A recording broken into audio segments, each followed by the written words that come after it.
اعوذ باللہ من الشیطان الرجیم بسم اللہ الرحمن الرحیم رب زدنی علما۔ آج ہم کر رہے ہیں کہانی ایسے کو تیسا۔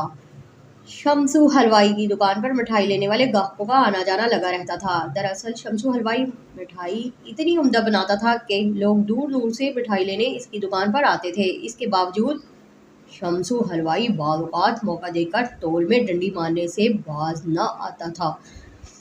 شمسو حلوائی بڑا چالاک اور ہوشیار تھا۔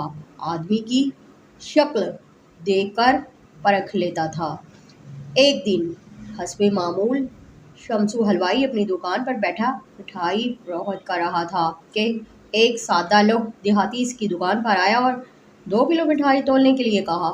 شمسو حلوائی نے سوچا کہ سادہ لوگ دیہاتی ہے، اسے بے وقوف بنانا چاہیے۔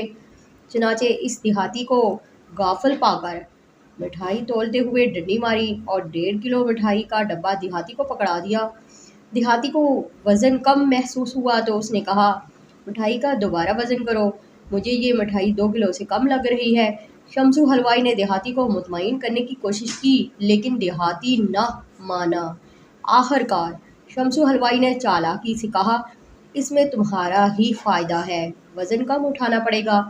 دیہاتی اتنا بھی بے وقوف نہیں تھا کہ حلوائی کی چالاکی نہ سمجھتا، لہٰذا اس نے پیسے کم دیے۔ شمسو حلوائی نے اعتراض کیا تو دیہاتی نے کہا، اس میں تمہارا ہی فائدہ ہے، تمہیں زیادہ پیسے گننے نہیں پڑیں گے۔ شمسو حلوائی لاجواب ہو گیا۔